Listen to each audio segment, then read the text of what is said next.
much detail. So today I'll be taking up the last rock type, that is sedimentary rocks. So again a quick recap. I'll just skip to rock cycle. So we have described magma as a primary source material है ना. magma जो है वो primary material है जो available है Earth's mantle में. mantle में available है magma, जिसके crystallize होने से igneous rock बन रहा है.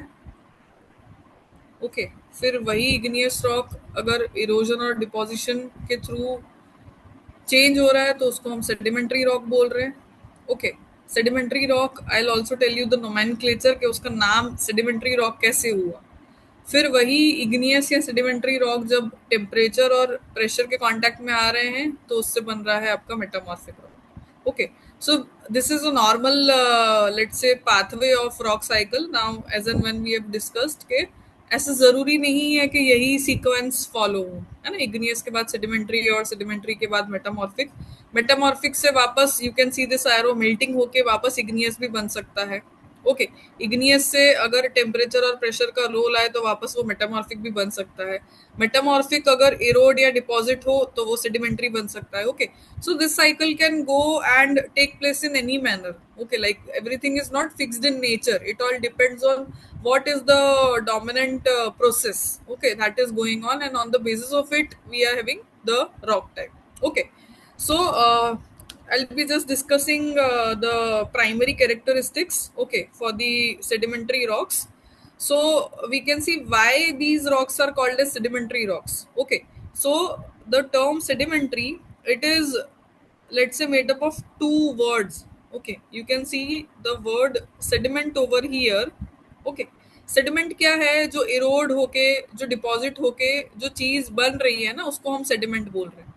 ओके सेडिमेंट या sediments, in case of plural we are having sediments.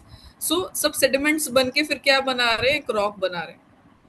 अब ये जो सेडिमेंट हैं इसको हम क्लास्ट भी बोलते हैं, CLAST.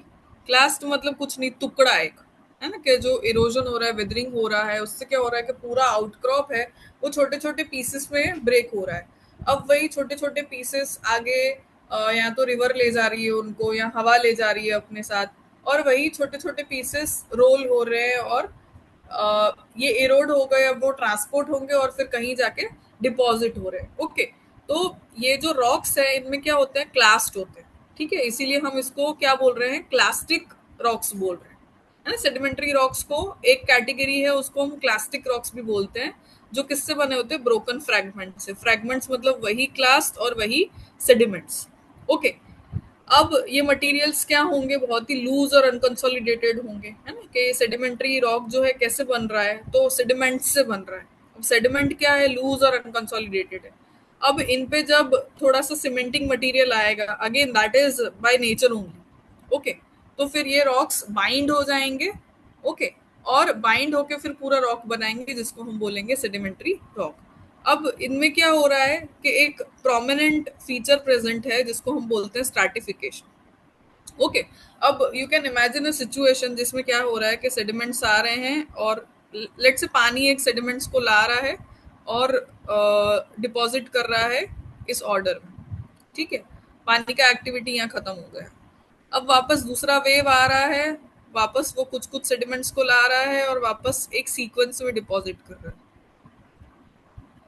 ओके फिर अब वही again if a third wave comes in, okay it will also deposit sequence और sediments following the same sequence.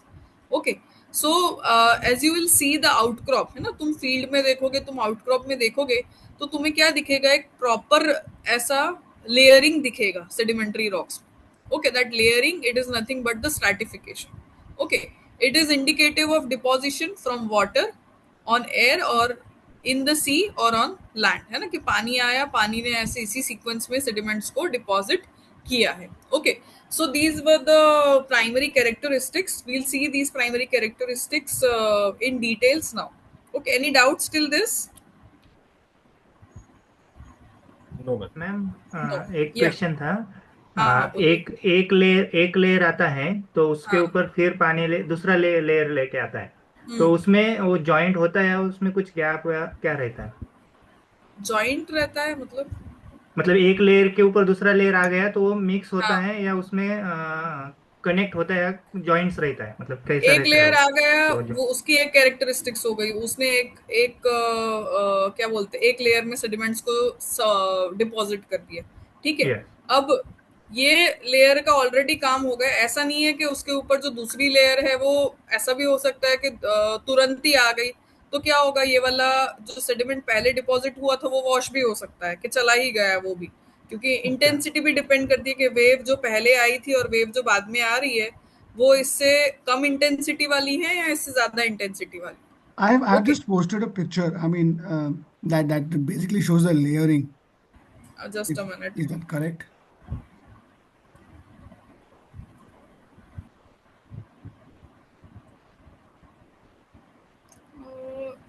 This seems to be layering only, है ना, क्योंकि ऊपर वाला जो एक लाइन दिख रहा है, it is very much specific. Okay, this basically, I mean, in the context of the discussion going on, I just या thought of sharing this.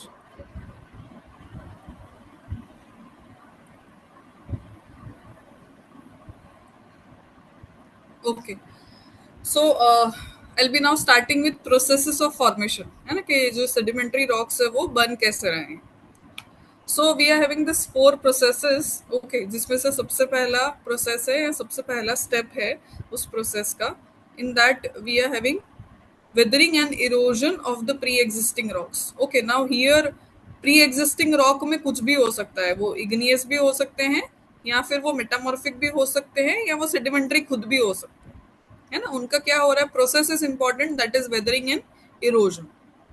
अब उसके बाद क्या हो रहा है, जो ये वेदरिंग और इरोजन होके जो सेडिमेंट्स बन रहे हैं, okay, you remember just few slides back we have discuss the word sediment, clast, है ना, फ्रैगमेंट, ये सब एक ही चीज है। मैम, ओके, वेदरिंग और या इरोजन में मेन डिफरेंस क्या होता है? Weathering is due to air and erosion is due to water, is it? I'll discuss it, it is there in the slides. So after weathering and erosion, the material what is generated, it is known by the name of sediment or by the name of clast, okay। Then transportation happens, मतलब यही material एक जगह से weathering होके इरोड होके कहीं पड़ा है, अब उसी का ट्रांसपोर्टेशन होगा, फिर उसी मटेरियल का डिपोजिशन होगा। ओके, अब एक प्रीफिक्स जगह मिल जाएगी कि okay this place is suitable for deposition, तो वहां क्या होगा, वहां मटेरियल सारा जाके डिपॉजिट हो जाएगा, फिर होगा lithification. Okay, now you have already studied geology since many classes. So the word litho, lithi, it all stands for stone or rock. Okay, and fication is a process. So the process of stone forming, the process of rock forming, okay, it is nothing but lithification. So there is process of lithification, जिसमें क्या क्या होता है, compaction होता है कि material सारे layer by layer सब डिपॉजिट हुए, अब उसमें बीच में पानी भी आया, हवा भी आई, तो वो सब कॉम्पैक्ट हो जाएंगे सेडिमेंट्स और एक अच्छी सी लेयर दिखाएंगे। Okay, then there is process of cementation. Okay, and finally we are having recrystallization in few cases, okay, for the of the sediments of for the formation of rock. So we are having this 4 main processes, okay, which will lead to formation of sedimentary rocks. I'll discuss it in detail now in the coming slides, okay। So the first is weathering. Okay, weathering is basically the process of weakening and breaking down of rocks and minerals. Okay, now here you can see what is important is, and what Shivali asked, I guess, the difference between weathering and erosion. Okay, so you can see in weathering we are not having any prefix agent के let's say if I give you an example कि पानी आएगा और पानी sediments को या rock को तोड़ेगा, या फिर हवा आएगी और हवा रॉक को तोड़ेगी, या फिर वेव्स आएगी और वेव्स रॉक को तोड़ेगी, है ना। There is no role of specific agent. Okay, while in case of erosion that role is already fix कि उनको पानी इरोड करेगा, उनको हवा इरोड करेगी, या उनको कौन इरोड कर रहा है। Okay, in weathering moreover we are only having weakening and breaking down of rocks, okay, and of course minerals. So here what is important is what factor it is included, like if it is temperature, okay, then it will be mechanical weathering, okay, if it is role of chemicals then it is chemical weathering, Okay. If it is role of plants and animals, then it is biological weathering. Is that fine? ये तीनों weathering के types समझ में आए? हाँ. या okay so अगर temperature है, प्रेशर है, ये सब क्या है? फिजिकल एजेंट्स है. ओके और ये सब नेचर में ऑलरेडी प्रेजेंट है. If they are responsible for breaking down of rock, then it is known as mechanical weathering, है ना. वही चीज अगर एसिड, सॉल्ट, वाटर, है ना, इन सब चीजों की वजह से हो रही है तो हम उसको क्या बोलेंगे? Chemical weathering. Because water is also a chemical, salt is also a chemical, acid is also a chemical. Okay. And lastly, we are having biological weathering, which is attributed to weathering by plants and animals. Okay, I'll show you photographs and explain you the procedures. Now you can see this photograph. Just pay attention on this photograph. You can see there is this rock, है ना, एक rock है जिसमें एक crack दिख रहा है सबको ब्लू कलर का, जिसमें पानी फिल हो गया है.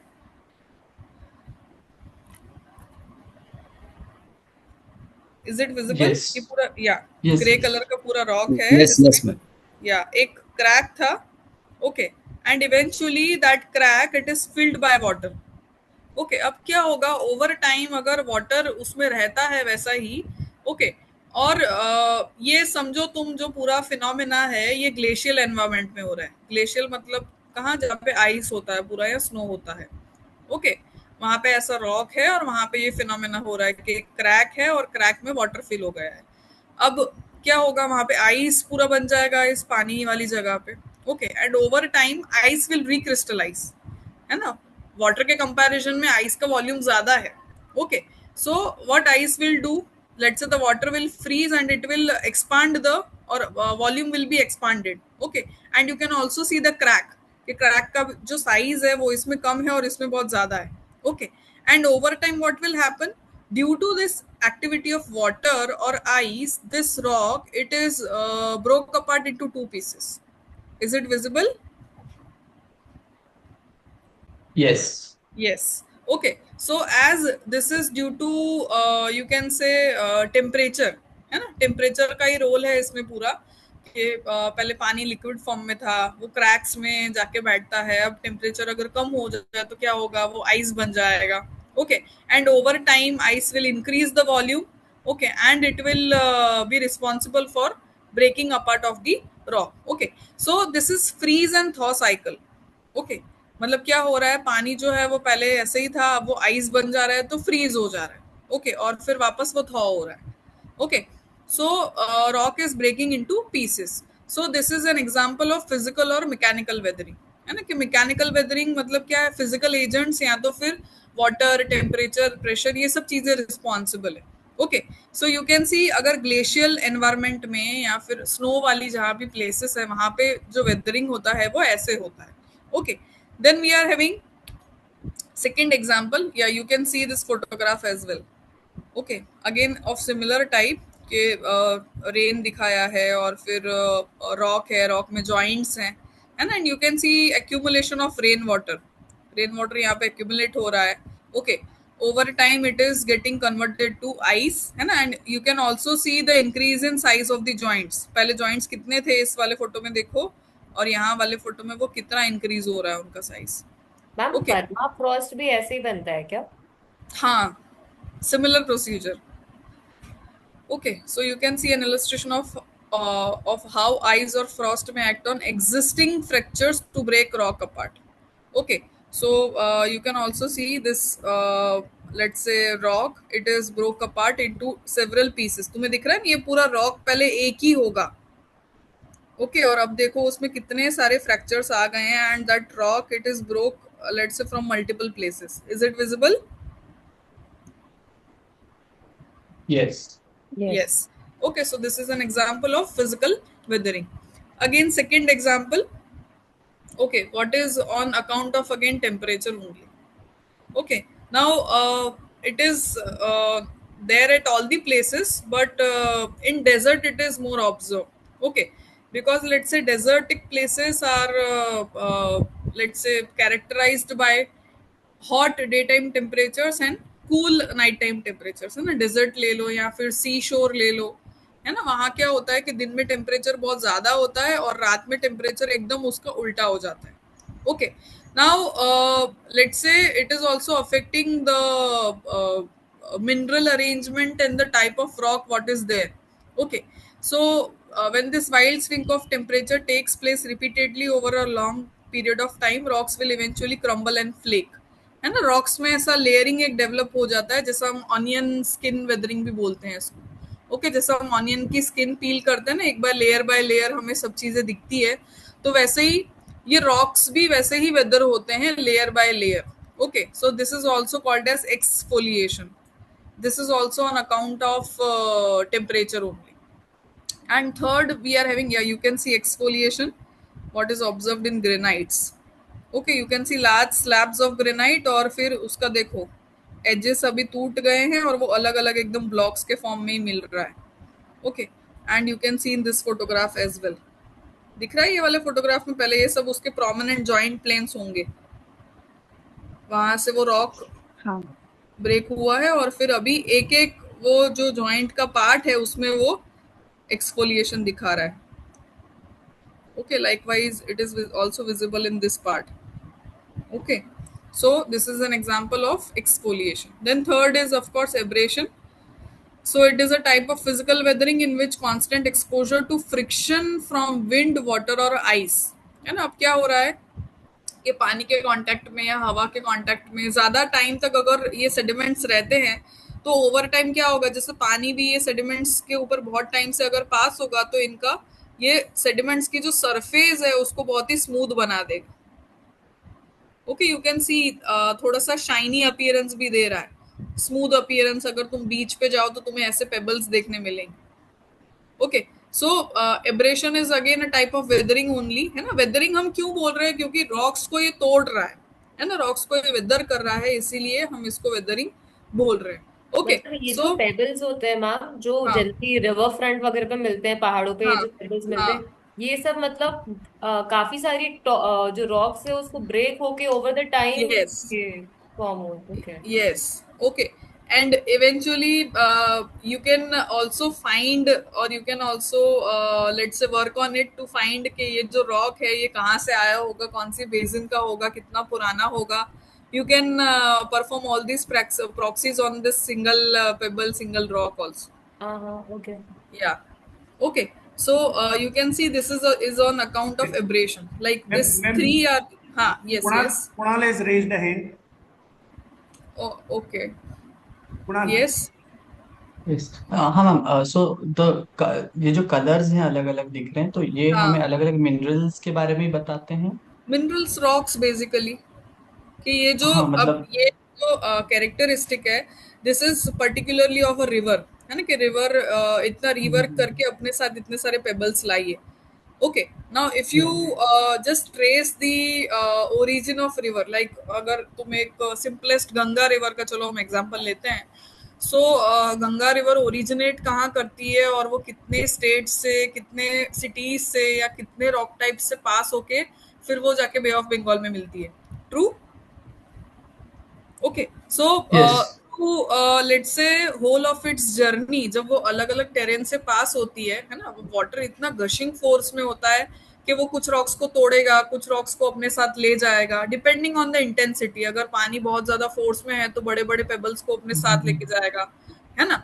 तो ये बड़े बड़े पेबल्स फिर ओवर टाइम राउंड होते रहेंगे और फिर जाके एक जगह पे जमा हो जाएंगे। जहां रिवर का थोड़ा स्पीड, थोड़ा वेलोसिटी कम हो गया, वह रिवर एक जगह पे उनको छोड़ देगा। So this colour mainly it is attributed to different rock types के। रिवर जितनी जगह पे गया है, जितनी जगह से पास ऑन हुआ है, उतनी जगह से वो सेडिमेंट्स उठा उठा के लाया है। ओके, या मैम हाँ, ये जो मतलब इसको सेडिमेंट में बोलेंगे क्या क्योंकि वो या basalt it is rock sediment only. Cut करके आया होगा, तो वो भी हाँ वो सेडिमेंट में ही ट्रांसफर हो जाएगा हाँ, इधर आया। उसको भी सेडिमेंट में ही गिनेंगे हम। Yes, so these are types of mechanical weathering और फिजिकल वेदरिंग, है ना, कि जो ये फ्रीजिंग एंड थॉइंग होता है वाटर का, या फिर ये एक्सफोलिएशन हो रहा है, या फिर तुम्हारा एब्रेशन हो रहा है। These are all types of physical weathering only. The next we are having chemical weathering. Okay, now अब chemical weathering में कौन से केमिकल का पार्ट है बेसिकली, ये कौन से केमिकल का रोल है ना, उस बेसिस पे ये 4 तरह की केमिकल वेदरिंग है: carbonation, oxidation, hydration and hydrolysis. Okay, so with the name only you can have some idea कि कार्बोनेशन में किसका रोल होगा, ऑक्सीडेशन में किसका रोल होगा, हाइड्रेशन में किसका होगा, हाइड्रोलिसिस में किसका होगा। Okay, so most commonly you can see this chemical weathering. Okay, it is there in hot and humid climatic regions. Okay, for physical weathering we are not having any such pre-described criteria. Okay, but for chemical weathering, है ना, chemical weathering कैसी जगहों पे होगा जो generally थोड़ी सी hot होगी और ह्यूमिड क्लाइमेटिक कंडीशंस होगी। ओके, वहां पे केमिकल वेदरिंग बहुत इजीली हो जाएगा। Okay, now I describe carbonation. So basically what is carbonation? So it is reaction of carbonate and bicarbonate with minerals, and it is a common process helping in breaking down of feldspars and carbonate minerals. Okay, so let's say it is there in area where we are having limestones, or let's say the rocks are rich in calcium content. Okay, तो अब हो क्या रहा है इसमें, ये carbonation में। Okay, so whatever rocks are rich in, okay, they are reacting with the carbonates and bicarbonates. Okay, and it is helping the rock to break और separate the feldspars and carbonate minerals. Okay, so you can see carbon dioxide, it is already there in the atmosphere, है ना, वो तो पहले से ही है, CO2। Okay, and soil, air, it is absorbed by water to form carbonic acid that acts as a weak acid. Okay, so what is happening by this reaction, we are having carbonic acid. अब वो carbonic acid क्या है, weak acid भी है, तो वो जो rocks है उनको over time वो weather कर देगा। Okay, अब क्या हो रहा है, let's say calcium carbonate and magnesium carbonates are dissolved in carbonic acid and are removed in solution without leaving any residue in cave formation. So basically what is carbonation? So it is reaction of carbonate and bicarbonates. You just remember this thing, है ना, कि carbonation में क्या हो रहा है, it is role of carbonate and bicarbonate, what is available in the nature, so they are reacting with the rocks, है ना, कि ऐसा कार्बोनेट या बाइकार्बोनेट वाला फ्लूइड रॉक्स के ऊपर से पास होगा तो वो क्या करेगा, कार्बोनिक एसिड बनाएगा। अब कार्बोनिक एसिड एक वीक एसिड है।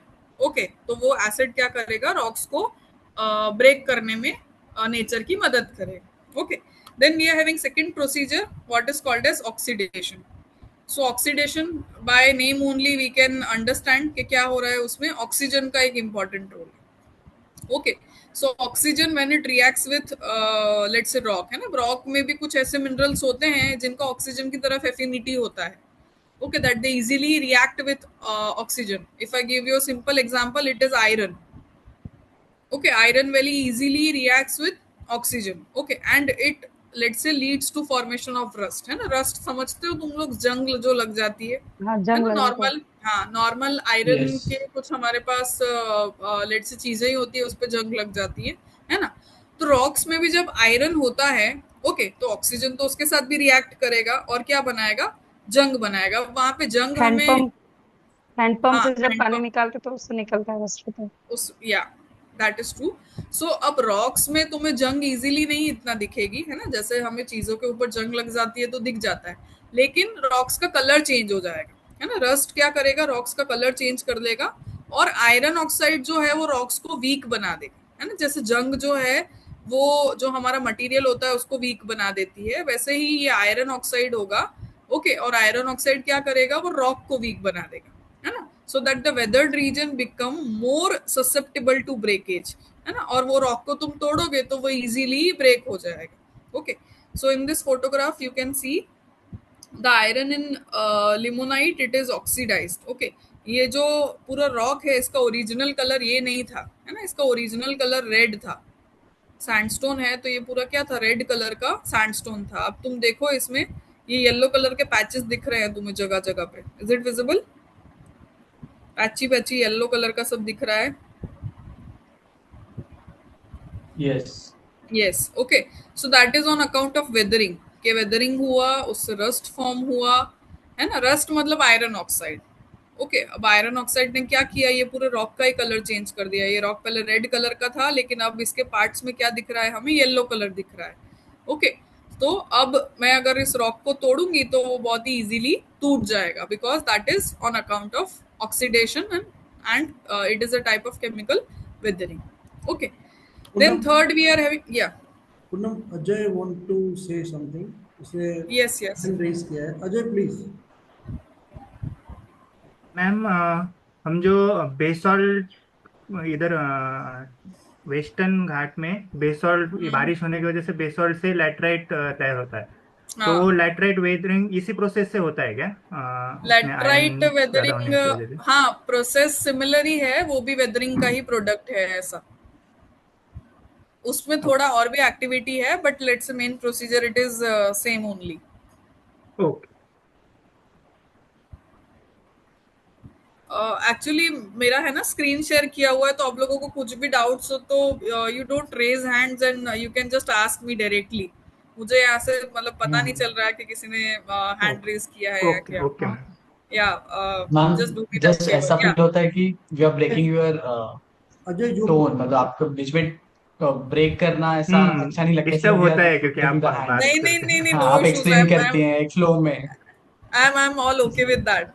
अजय जो पूनम जी बता रही है ना कि ओके। ऑक्सीजन वगैरह, वो सबको हम अगर एक शब्द में डालें तो केमिकल डिकम्पोजिशन है ये सारी प्रक्रिया। तो केमिकल की वजह से जो डिकम्पोजिशन सारे रॉक्स में होते हैं, उसके डिफरेंट डिफरेंट प्रकार है, जिसमें अभी जो ऑक्सीडेशन के बारे में डिस्कस कर रहे हैं, इससे पहले उन्होंने लाइमस्टोन का दिखाया ना, कैल्शियम ऑक्साइड बनते हैं, कार्बोनेशन। टेलेग्माइट जैसा बन रहा है। तो ये सब केमिकल केमिकल डिकम्पोजिशन प्रोसेसेस है, उसके बारे में यहाँ पे हम मेंशन करें तो there are different ways of चट्टानों को टूटने की जो प्रक्रिया है ना, जो केमिकली जो टूटते हैं उसमें अलग अलग प्रकार की प्रोसेस से हो रहा है। तो जो बेसाल्ट में जो लेटराइटेशन हो रहा है उसमें one of the process is oxidation. उसके अलावा भी बहुत सारी प्रोसेस आती है, इसमें सोर्टेशन भी होता है, ये सब चीजें होती है। तो वो प्रक्रिया के बारे में बात कर रहे हैं। Please Poonam go ahead. Okay. या थैंक यू सर। अब इसके बाद वाला जो प्रोसेस है दैट इज हाइड्रेशन। ओके, अब हाइड्रेशन मतलब क्या है, अगर हम सिंपल वे में समझे उसको, तो it is absorption of water into mineral structure, के ऑलरेडी एग्जिस्टिंग एक कोई मिनरल है या रॉक है, उसमें एक्स्ट्रा पानी आ गया। ओके, अब एक्स्ट्रा पानी आ गया तो क्या हुआ, लेट्स से उसके जो केमिकल बॉन्ड्स थे एक्चुअली वो चेंज हो जाएंगे। ओके, और वो अब जो रॉक है it leads to rock deformation. Okay, और उसी का उल्टा जो होता है दैट इज डिहाइड्रेशन, जिसमें क्या होता है, water it is remove from rock such as when water is removed from limonite to form hematite. Okay, so you can see here I have just kept one example, जिसमें anhydrite और gypsum का सबको पता ही होगा, है ना, हमने school में भी पढ़ा था जिप्सम और एनहाइड्राइट, या तो फिर जिप्सम और पीओपी प्लास्टर ऑफ पेरिस के बारे में। ओके, कि वो मटेरियल पहले कैसा होता है और उसमें पानी डाल डाल के, या फिर अगर किसी को फ्रैक्चर हुआ हो और कुछ प्लास्टर करवाया हो कभी, तो तुम लोगों को आइडिया होगा कि वो प्रोसीजर वो कैसे करते हैं, है ना, कि वो पाउडर लाइक मटेरियल होता है उनके पास, दे फर्स्ट आया बैंडेज, उसके ऊपर वो पाउडर जैसा मटेरियल लगाएंगे, दोनों हाथों में पानी लेंगे और पानी से उसको वो सेटल करते रहेंगे। Okay, so what they are doing basically, they are hydrating that particular existing material what is there with it, what is there with them, है ना, और वो उसका कंपोजिशन चेंज कर रहे हैं बेसिकली। तो ऐसी ही चीज नेचर में भी होती है, हम उसको हाइड्रेशन बोलते हैं। Okay, which is again responsible for making up of sediments. Then we are having the last procedure, what is known as hydrolysis. Okay, so hydrolysis again it is a chemical reaction caused by water. अब उसमें क्या हो रहा है, minerals, जैसे कि कुछ minerals जो है, सारे तो नहीं, okay, they when they are expose to acidic water they make solution such as salt water solution. Okay, यहाँ पे वैसे ही एक मिनरल का एग्जांपल दिया है जो है फेल्सपार। ओके, तो फेल्सपार्स में जब भी हाइड्रोलिसिस होता है, ओके, तब क्या होता है, उसमें से वो फेल्सपार टूट जाता है और उसमें से क्ले मिनरल्स बन जाते हैं और क्वार्ट्ज बन जाता है। ओके, और जो क्ले मिनरल है उसका नाम है केओलिन, केओलिन, केओलिनाइट, ये तुमने सुना होगा, बहुत सारे अभी ब्यूटी प्रोडक्ट्स में भी केओलिन यूज करने लगे हैं। Okay, so it is on account of weathering by feldspar. Okay, तो अब ये प्रोसीजर को अगर मैं सिंपली तुमको एक्सप्लेन करूं तो क्या होता है कि तुम्हारा सेडिमेंट्री रॉक है जैसे कि सैंडस्टोन। ओके, अब सैंडस्टोन में क्वार्ट्ज भी है, फेल्सपार भी है। ओके, अब वहां पे अगर तुम समझ लो ये हाइड्रोलिसिस होता है। ओके, अब हाइड्रोलिसिस होगा तो क्या होगा, रॉक में क्वार्ट्स तो वैसा का वैसा ही रह जाएगा, लेकिन ये जो फेल्सपार है, feldspar it will be converted to clay minerals. ठीक है, और वो क्ले मिनरल्स कैसे होते हैं, बहुत ही वीक होते हैं, बहुत ही सॉफ्ट होते हैं, तो वो रॉक को भी ओवर टाइम कैसा बना देंगे, ये क्वार्ट्स तो है ही रॉक में, लेकिन उसके साथ अभी क्या आ गया है, फेल्सपार्स की वजह से क्ले मिनरल्स आ गए। ओके, तो ओवरऑल वो रॉक को भी कैसा बना देंगे, वीक बना देंगे। Is that fine, understood this procedure? Ma'am मैं यहाँ पे एक एग्जांपल देके थोड़ा समझाने का प्रयास जी करूँ। जी सर, बिल्कुल। जैसे मतलब काफी लोगों ने चाइना क्ले या क्ले वाले माइंस देखे होंगे, हम्म। तो वो लगभग उसी प्रक्रिया में होता है। जैसे भाई कच्छ में जब आप आएंगे तब देखेंगे कच्छ का जो हाँ। कुछ फॉर्मेशन का जो सेंडस्टोन है वो फेल्सपाटिक सेंडस्टोन है। हम्म। सीमेंटिंग मटेरियल जो है वो फेल्सपार से बना हुआ है। तो जब पानी उसमें आता है तो वो क्या होता है कि फेल्सपार निकल के वो क्ले में चला जाता है और सैंडस्टोन को ज्यादा पोरोसिटी देता है। तो ये सब सारी जो प्रोसेस जो पूनम जी समझा रही है वो एक प्रोसेस तो है, लेकिन वो प्रोसेस में रॉक का डिकम्पोजिशन होता है, लेकिन साथ साथ में उसमें वेट्स वगैरह भी डेवलप होती है, तो पोरोसिटी भी डेवलप होती है। तो ग्राउंड वाटर के दृष्टिकोण से इस सारी प्रक्रिया को समझना हमारे लिए बहुत जरूरी है कि किस तरीके के रॉक्स है। तो उस तरीके के रॉक्स में ये वेदरिंग की प्रोसेस की वजह से जो पोरोसिटी डेवलप होती है, and that porosity is useful for us. अब क्योंकि हम सब तो ग्राउंड वाटर के साथ डील कर रहे हैं, तो सेडिमेंट्री में जब बात करेंगे, सेडिमेंट्री चट्टानों के बारे में बात करेंगे और इस प्रोसेस के बारे में हमको जानकारी है, तो हम वहाँ पे एक्यूफर के पोटेंशियल को अच्छे से आइडेंटिफाई कर सकते हैं। तो जहाँ पे आप देखेंगे कि चाइना क्ले है, व्हाइट कलर के जो क्ले मिलते हैं उसी के पास में सैंडस्टोन मिलता है, तो वो सैंडस्टोन में बहुत सारा क्वार्ट्ज रह फोर्स जाता होता है। है और मटेरियल जो है वो क्ले में चला जाता है, तो अपने आप में वो सेकेंडरी पोरोसिटी वहाँ पे डेवलप हो जाता है। या प्लीज। बराबर। या सो ये सब केमिकल टाइप्स ऑफ वेदरिंग थे। ओके, अब है biological type of weathering. Okay, so तुमने फंगाई, लाइकन के बारे में सुना होगा, है ना, लाइकन या फिर आल्गी। ओके, अब ओवर टाइम क्या होता है, ये आल्गी वगैरह भी जब रॉक के ऊपर बहुत टाइम तक रहे तो वो रॉक के जो बेसिक मिनरल कंपोजिशन है उसको ऑल्टर करते हैं। ओके, और इस वजह से भी क्या होता है कि रॉक जो है वो ओवर टाइम टूटने लगेगा, है ना। जैसे अगर यही वाला तुम डायग्राम देखो तो इसमें लाइकन बहुत सारे जगह पे आ गया है। ओके, और कुछ कुछ जगह पे वो अंदर भी चला गया है और रॉक को तोड़ने लगा है। ओके, सो अगर प्लांट्स या एनिमल्स अपनी किसी भी एक्टिविटी की वजह से रॉक को तोड़ रहे हैं, है ना, या रॉक उसकी वजह से टूट रहा है, ओके, तो उसको हम बायोलॉजिकल वेदरिंग बोलते हैं। ओके, जैसे एक ट्री है, ओके, या फिर ट्री जो है, रॉक्स पहले से एग्जिस्ट कर रहे हैं वहां पे, और वहां पे ट्री के सीड्स थे पहले से, अब ट्री तो ग्रो होगा अपने तरीके से ही। ओके, और ये रॉक्स को अगर वो दो टुकड़ों में कर देता है, रॉक्स को तोड़ता है वो ट्री अपने ग्रो होने की वजह से, तो भी क्या रिस्पॉन्सिबल है वहां पे इफेक्ट है बायोलॉजिकल वेदरिंग का। ओके, तो ये तीन तरह के वेदरिंग होते हैं basically, physical, chemical and biological. Okay, which is responsible for generation of sediments classed, okay, which will further be ready for transportation। okay, अब ये हो गई वेदरिंग की बात। अब इरोजन क्या होता है? ओके, तो अब इरोजन क्या है, when rocks are worn away by weathering over time they can be swept away by wind or by bodies of water, this process is called as erosion, है ना। जैसा अभी मैंने थोड़ा टाइम पहले डिस्कस किया कि इसमें कोई ना कोई एजेंट का रोल है, natural agent like wind, like water, है ना, वो अगर रॉक्स के ऊपर काम करते हैं अब, तो उसको हम प्रोसीजर को हम इरोजन बोलते हैं। ओके, अब ये इरोजन और जो वेदरिंग है ये हर जगह ही होता है। Okay, they are prevalent everywhere on earth and combination of them changes the surface drastically. Okay, और इन दोनों की वजह से सरफेस जो है वो फ्रेश सरफेस नहीं रहेगी, अब या तो वेदर्ड सरफेस हो जाएगी या तो इरोडेड सरफेस हो जाएगी। अब पहला प्रोसीजर था वेदरिंग एंड इरोजन, अब उसके बाद आता है तुम्हारा ट्रांसपोर्टेशन। या इसमें कुछ मैंने फोटोग्राफ्स रखे हैं, यू कैन जस्ट सी। अब इसमें दिख रहा है तुम्हें पानी है ये बीच में, और ये कंटिन्यूअस स्ट्राटा है, पूरे कंटिन्यूअस स्ट्राटा है, और वाटर जो है वो उसको इरोड कर रहा है। दिख रहा है तुम्हें, वाटर मूव कर रहा है और उसमें ये इरोड कर रहा है पूरे। Is it visible in this photograph? ये मांडवी के बीचेस पे लिखा है। या okay, then this is a natural arch produced by wind erosion, कि विंड यहाँ से ब्लो हुआ, बहुत अच्छे से ब्लो हुआ, okay, and it has eroded the part of this particular formation. Okay, similar kind of structure you'll also see when you will visit Bhuj. Okay, beautiful, let's say structure we are having at a place in Bhuj. So if you are anytime visiting that place, it will be good and you can just recollect this procedure at that time. Then you can see a wave like sea cliff produced by coastal erosion, है ना, कि coastal area में waves ऐसे गए और उन्होंने rock को ऐसे तोड़ा है. ओके, तो ये सब क्या है, ये रॉक जो टूटा है ना, हम वो उसकी बात कर रहे हैं अभी, और वो टूट के जो सेडिमेंट्स बने हैं, okay, that sediments will play an important role for the rest of the cycle. Okay, but what is important is erosion, कि वो कैसे हुआ है यहाँ पे. या the next procedure is now transportation. Okay, अब ट्रांसपोर्टेशन में क्या हो रहा है कि जो मटेरियल है वो अभी ग्रेविटी की वजह से या फिर जो भी उनको फ्लूइड लाया है वहां तक, उसकी वजह से वो ट्रांसपोर्ट हो रहे हैं.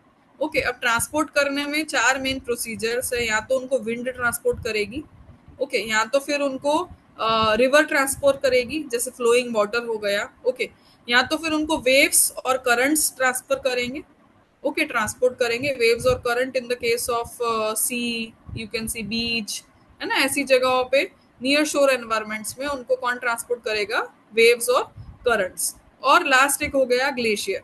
ओके, तो ग्लेशियर्स भी जो सेडिमेंट्स हैं उनको मूव या ट्रांसपोर्ट करेंगे. ओके, और उसी के बेसिस पे अब वो डिपॉजिट कहाँ करेंगे वो इंपॉर्टेंट है ना. जैसे ट्रांसपोर्टेशन के लिए तो ये लोग आ गए, या तो विंड आ गई, या तो वाटर आ गया, वेव्स और करंट आ गए, ग्लेशियर आ गए. Okay, now the next procedure it is deposition, कि ये सब मटेरियल टूटा, अब ट्रांसपोर्ट हो रहा है और अब डिपॉजिट कहाँ हो. Okay, so what is basically deposition? So it is a geological process in which sediments, soil, rocks are added to a landform or landmass. के existing एक कोई जगह है, ओके, और उसी में अब वो मटेरियल क्या हो रहा है, ऐड हो रहा है. ओके, कौन ऐड कर रहा है, अगेन जो एजेंट्स उसको लेके आए हैं वही वो एजेंट्स एक जो एग्जिस्टिंग लैंडफॉर्म या लैंड मास है उसमें ऐड कर रहे हैं. Okay, building up layers of sediment. Okay, अब वो पूरा मटेरियल हो सकता है एक ही बार में डंप कर दें, हो सकता है लेयर बाय लेयर वो डिपॉजिट करे. जैसे अगर एयर है तो एयर पूरा मटेरियल चलो एक ही बार में छोड़ देगी. लेट्स से वाटर है तो वाटर क्या करेगा, वाटर लेयर बाय लेयर लेके आएगा मटेरियल. ओके, सो अब ट्रांसपोर्टेशन के बाद जो अगला एक्टिविटी होता है वो deposition. Okay, so here you can see just few photographs. Again aeolian environment में डिपॉजिशन कैसे होता है, इरोजन कैसे होता है. ओके, तो तुम ये देख रहे हो कि आसपास सब टूटे हुए टुकड़े पड़े हैं. Is it visible, Yes, yes. है ना. Yes. हाँ, तो यही मटेरियल आगे जाके ये इरोड हो चुका है ऑलरेडी. ओके, और अभी ये डिपॉजिट हो रहा है यहाँ पे. You can also see let's say polished surfaces of this outcrop. Okay, then इसका इरोजन हो रहा है, ये तुम देखो ऐसा कि ये जो रॉक मास है पहले ये पूरा ऐसा रॉक मास होगा. ओके, अब एयर आ रही है, ओके, विंड चल रही है, और विंड क्या कर रही है, विंड का या तो एक्सटेंट उतना नहीं है कि वो पूरे आउटक्रॉप को कवर करे. ओके, तो विंड क्या है, सिलेक्टिव लेयरिंग की वजह से थोड़ा थोड़ा पार्ट इरोड कर रही है, तो ऐसा एक मशरूम जैसा अपीयरेंस हो जाता है जिसको मशरूम रॉक्स बोलते हैं. ओके, या फिर सी है, ये सी का देखो, सी में भी क्या हो रहा है, वेव्स का जो एक्सटेंट है वो यहीं तक होगा, वेव्स आ रही है और उसको इरोड कर रही है ऐसा. ओके, तो you can C mushroom like structure it is created. Likewise deposit, है ना, अब हम डिपॉजिशन की बात कर रहे हैं, तो ये वेव्स आई, वेव्स ने क्या किया, मटेरियल डिपॉजिट किया, तो ये क्या लैंडफॉर्म बना जिसको हम बोलते हैं बीच, है ना. वैसे ही सैंडी बीच है, कैसा वो मटेरियल आ रहा है, पेबल वाली बीच होगी. ओके, या फिर ये शिंगल भी एक मटेरियल है, शिंगल वाली भी बीच हो सकती है. ओके, सो डिपेंडिंग अपॉन के मटेरियल कैसा है ना, या तो बहुत ज्यादा फाइन है, मतलब बहुत ज्यादा छोटा है साइज में, तो सैंडी बीच हो जाएगा. थोड़ा पेबल साइज का है ना, जिसमें तुमको पेबल्स एकदम सब अलग अलग कलर वाले मिल रहे हैं, पेबल बीच हो गया. और ये तीसरा है फिर shingle beach. Okay, so after deposition the next process it is lithification. Lithification मतलब क्या, अभी डिपॉजिट हो गया एक जगह पे आके अब उसको सिर्फ कंपेल होके रॉक बनाना है. Okay, so it is a process in which sediments under pressure expel fluids, है ना. अब समझो के सेडिमेंट्स यहाँ पे आके सब डिपॉजिट हुए हैं, सब अलग अलग साइज के हैं, ओके, कुछ बड़े हैं, कुछ छोटे हैं. I'm just making you imagine the situation, what is happening. Okay, you can imagine कि ऐसे सब अलग अलग साइज वाले सेडिमेंट्स आए हैं. अब इसमें तुमको दिख रहा है बीच में कितनी सारी स्पेसेस है. Is it visible? यस. जहां से वाटर बहुत इजीली पास हो सकता है. ओके, अब ये सेडिमेंट्स में क्या होगा, let's say the second procedure it is cementation. Okay, cementation कैसे होता है. अब ये सेडिमेंट्स जहां गए हैं, ओके, वहां पे कुछ नॉर्मल फ्लूइड्स तो अवेलेबल होंगे. वो फ्लूइड या तो फिर कैल्शियम में रिच होगा, कैल्शियम कार्बोनेट में. ओके, या तो फिर वो फ्लूइड आयरन में रिच होगा, या तो फिर वो फ्लूइड सिलिका में रिच होगा, है ना. बिकॉज नेचर में ये तीन ही मटेरियल हैं जो बहुत ही इजीली अवेलेबल हैं. Okay, in the form of fluids. Okay, तो अब ये मटेरियल क्या होंगे, ये पानी के साथ इसके बीच में आने लगेंगे. ओके, और ये पूरे जो सेडिमेंट्स हैं उनको एक सॉलिड फ्रेमवर्क दे देंगे. ओके, इसके बीच बीच में आके क्रिस्टलाइज हो जाएंगे. मतलब उसको सच में सीमेंट जैसा रोल प्ले करता है, सीमेंट कर देंगे, बाइंड कर देंगे ये पूरे सेडिमेंट्स को साथ में. ओके, तो इसमें हम तीन चीजें होती है. एक है कॉम्पैक्शन, मतलब इसमें जितने पहले जितना पोर्स थे, पहले जितने वॉइड्स थे, है ना, अब वो क्या होंगे, under the pressure they will be compacted. तो रॉक क्या हो जाएगा, एकदम कॉम्पैक्ट हो जाएगा. कॉम्पैक्ट हम किस वे में बोल रहे हैं कि उसमें से सारी पोर स्पेसेस, सब एक्स्ट्रा जो स्पेस थी वो सब निकल जाएगी. ओके, देन रिक्रिस्टलाइजेशन, क्योंकि इसमें सीमेंट आ रहा है. ओके, और मटेरियल वापस क्रिस्टलाइज हो रहा है. And the third process it is cementation, कि इसमें जो फ्लूइड वहां पे जैसा फ्लूइड अवेलेबल है वैसा वहां पे सीमेंटेशन हो रहा है. ओके, जैसे अगर मैं एग्जांपल दूं आपको, तो अगर मरीन रिलिम है, मरीन या तो पूरा सी वाला एरिया है. ओके, अब सी वाले एरिया में क्या होगा, कैल्शियम बहुत इजीली अवेलेबल होता है. ओके, क्योंकि जो सारे ऑर्गेनिजम्स रहते हैं सी बेड पे, उनके जो शेल्स होते हैं ना, शेल होते हैं, वो किस में रिच होते हैं, CaCO3 से बने होते हैं, कैल्शियम कार्बोनेट से. तो जो ओशन, जो सी होता है, उसमें कैल्शियम कार्बोनेट बहुत ज्यादा होता है. तो अगर ये सब मटेरियल अगर सी में जाके डिपॉजिट होता है तो वहां पे सीमेंट कैसा आएगा, कैल्शियम वाला आ जाएगा. ओके, अब वैसे ही अगर नेचर में आयरन ज्यादा अवेलेबल है एक जगह पे in the form of fluid, तो वहां पे सीमेंट जो है वो फेरोजिनस आ जाएगा. So it depends on the place of deposition, जहां डिपॉजिट हो रहा है वहां का जो एनवायरमेंट है वो कैसा है, उस बेसिस पे वहां का सीमेंट एड ऑन होगा और अलग अलग तरह के रॉक्स बनेंगे. Okay, now this is regarding the whole process of let's say your formation of sedimentary rocks. Okay, I'll again go through the process. The very first procedure it is weathering and erosion. Okay, then the second process is transportation, then followed by deposition, and finally we are having lithification. और lithification से तुम्हारे sedimentary rocks बन रहे हैं. Okay, अब ये जो sedimentary rocks हैं, they are of two types. Okay, one they are called as clastic and other they are called as non-clastic. Okay, simply explaining you the reason. Clastic मतलब क्या होंगे, जिसमें क्लास्ट होगा, जो ये टूटे हुए टुकड़ों से बने हुए होंगे जिसमें ये सेडिमेंट होगा, ऐसे वाले रॉक्स को हम क्या बोलेंगे, क्लास्टिक रॉक्स बोलेंगे. और जो सिर्फ सिंपली प्रेसिपिटेशन से बने हैं, okay, like you can take example of gypsum, या फिर ये सॉल्ट नॉर्मल है ना, सॉल्ट का एक मॉडिफाइड वर्जन भी हम बोलते हैं जिसका नाम होता है हेलाइट. ओके, या फिर लाइमस्टोन ही ले लो आप example, because limestone is also formed let's say on account of precipitation. Okay, तो ये जो सेडिमेंट्री रॉक्स हैं ये दो तरह के हैं, clastic and non clastic. I will show you the photographs. Okay, here you can see there is difference in size of sediments. दिख रहा है, I will just trace it out for you. You can see the difference in size of sediments. हाँ, दिख Is रहा it है. visible? Yeah. Can you see in this photograph? कि इसमें अलग अलग तरह के sediments हैं, which are having different shape, different color, different sizes, है ना. ये रेड कलर वाला देखो कितना बड़ा है, फिर वैसे ही ग्रे कलर वाले सब छोटे हैं. ओके, अब उससे भी छोटे इसमें भी देखो, कुछ बहुत ज्यादा छोटे छोटे व्हाइट कलर के भी मिनरल्स दिख रहे हैं, व्हाइट कलर के भी सेडिमेंट्स दिख रहे हैं. Is it visible? Yes, they are. या Yes. और अब उसमें तीसरी चीज क्या है, एक तो ये हो गई, जो बड़े वाले मिनरल्स हैं वो। फिर एक हो गया ये जो दूसरे छोटे वाले मिनरल्स हैं वो। ओके, और अब ये तीसरी चीज क्या हो गई, ये जो ब्लैक कलर का तुम्हें ग्राउंड मास दिख रहा है, ये तीन चीजें दिख रही है सबको। हाँ। या you can also similarly see in this photograph के एक जो ये बड़े वाले मिनरल्स हैं वो सब not, they are all of not one type, okay, but they are larger minerals. Okay, I label them as one. फिर ये जो छोटे छोटे सब वाइट कलर का दिख रहा है, I label them as to.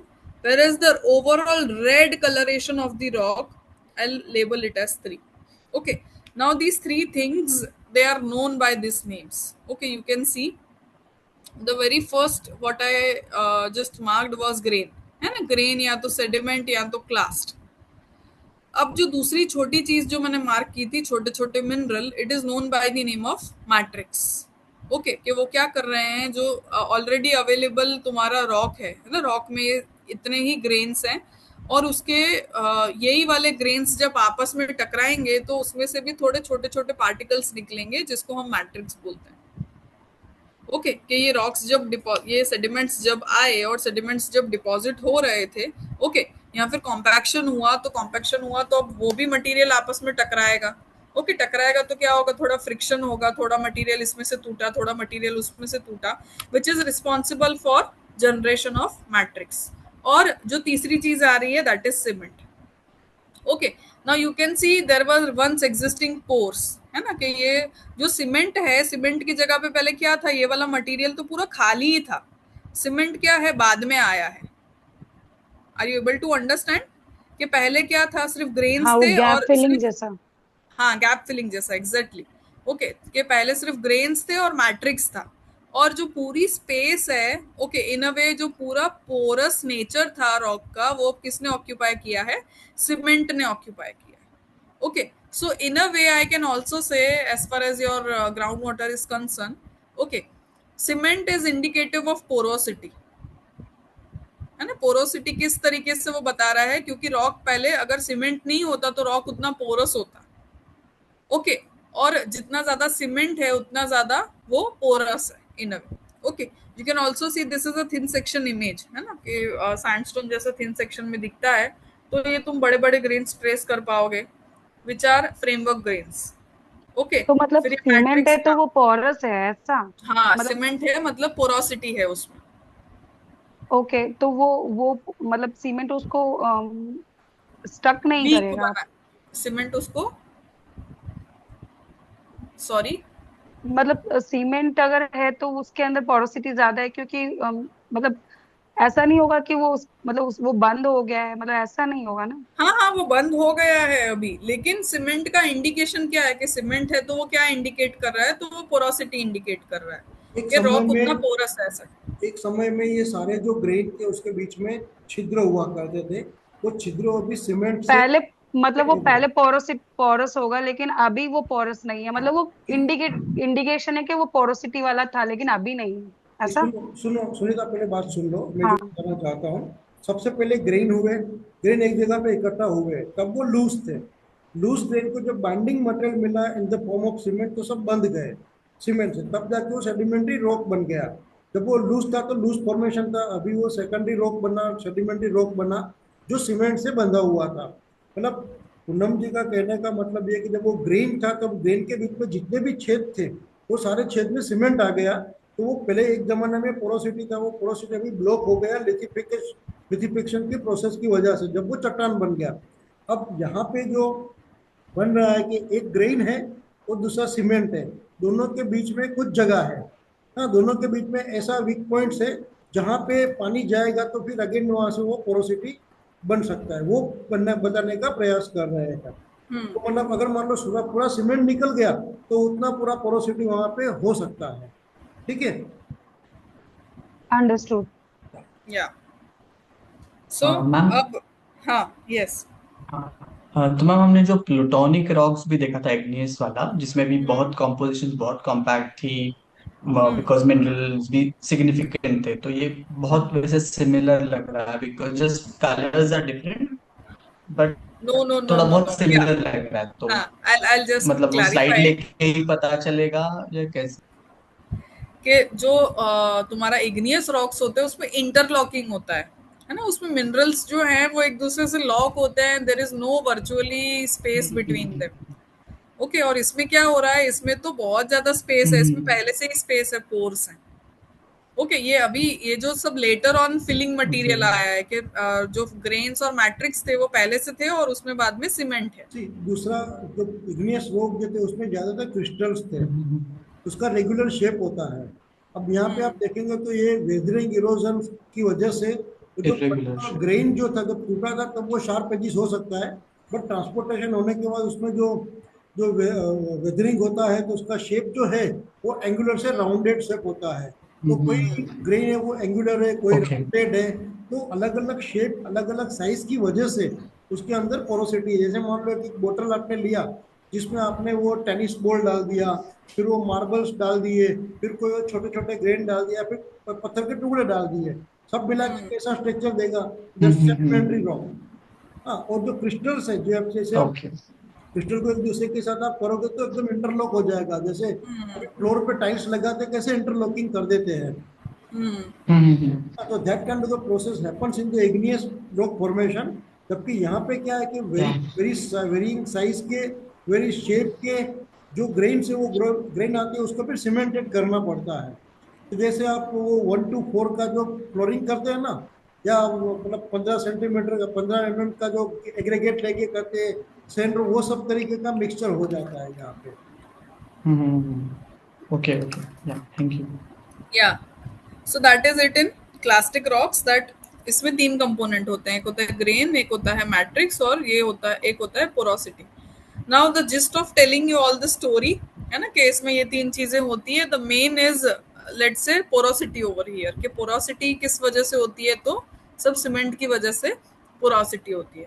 Okay, now there are non clastic rocks also, है ना, जैसे मैंने बताया कि 2 कैटेगरी होती है, one is clastic, the other is non clastic. Okay, अब जो क्लास्टिक वाले हैं उसको भी हम साइज के बेसिस पे क्लासिफाई करते हैं कि जो बड़े बड़े वाले हमारे जो सेडिमेंट्स हैं, सेडिमेंट्स का साइज कितना है। अगर वो 2 mm से बड़ा है, 2 mm, okay, so the rocks are called as rudaceous rocks. अगर वो 0.1 to 2 mm के बीच में है तो हम उसको एरेनेशियस बोलते हैं। Okay, because arena it is a Latin term for sand. Okay, और similarly for this also ruda, it is consisting of, और the rock is also called as rudite, है ना, क्योंकि रूडा जो है वो साइज के लिए हम यूज करते हैं कि उसमें जो मेन आपके जो ग्रेन्स हैं वो सब 2 mm से बड़े हैं। ओके, और इसमें क्या है 0.1 to 2 mm के बीच में है। और जो आर्जिलेशियस मटेरियल है उसमें तो 0.1 mm से भी सब छोटे ग्रेन्स है। ओके, सो इस उस बेसिस पे तुम्हारे जो क्लास्टिक सेडिमेंट्री रॉक्स है उनको हम 3 में डिवाइड करते हैं। वैसे ही जो दूसरा कैटेगरी है it is non clastic sedimentary rock. अब नॉन क्लास्टिक का क्या मतलब है कि उसमें क्लास्ट ही नहीं है, वो किससे बने हैं, प्रॉपर वो प्रेसिपिटेशन से ही बने हैं। ओके, तो उसमें जो ओवरऑल रॉक का जो टेक्सचर होगा वो भी बहुत स्मूथ होगा, यू कैन ऑल्सो सी। और अगर उसमें कई बार वो प्रेसिपिटेशन की वजह से या फिर लाइम जैसे प्रेसिपिटेट हो रहा है और वहीं पे तुम्हारे ऑर्गेनिजम्स भी अवेलेबल है, शेल्स हैं ऑर्गेनिजम्स के, है ना, शेल जो सी में ऑर्गेनिजम्स रहते हैं मर जाएंगे तो उनके क्या बचेंगे, शेल्स बचेंगे, तो वो भी रॉक के साथ आ जाते हैं। ओके, अब अगेन ये भी रॉक पोरस हुआ क्योंकि इसमें भी क्या है, पूरा प्रेसिपिटेशन की वजह से बना है और इसमें भी सेकेंडरी पोरोसिटी डेवलप होती है बाद। Okay, so the clastic rocks they are for primary porosity, okay, while the non clastic rocks they are having secondary porosity। अब क्यों मैं प्राइमरी और सेकेंडरी बोल रही हूँ, क्योंकि जो तुम्हारे क्लास्टिक रॉक्स हैं उसमें सीमेंट जो है वो मतलब रॉक जब बन रहा है तभी आ रहा है।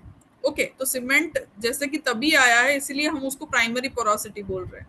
और इसमें जो है वो सेकेंडरी पोरोसिटी होती है, मतलब जो रॉक जब बन जाता है उसके बाद अगर उसमें कुछ वॉइड्स रह गए, उसमें कुछ पोर्स रह गए तो उसके थ्रू पानी पास होगा, इसीलिए इसमें जो पोरोसिटी हम बोलते हैं वो सेकेंडरी पोरोसिटी होती है। Okay, so this is regarding the classification of rocks, sedimentary rocks, that is clastic and non clastic types.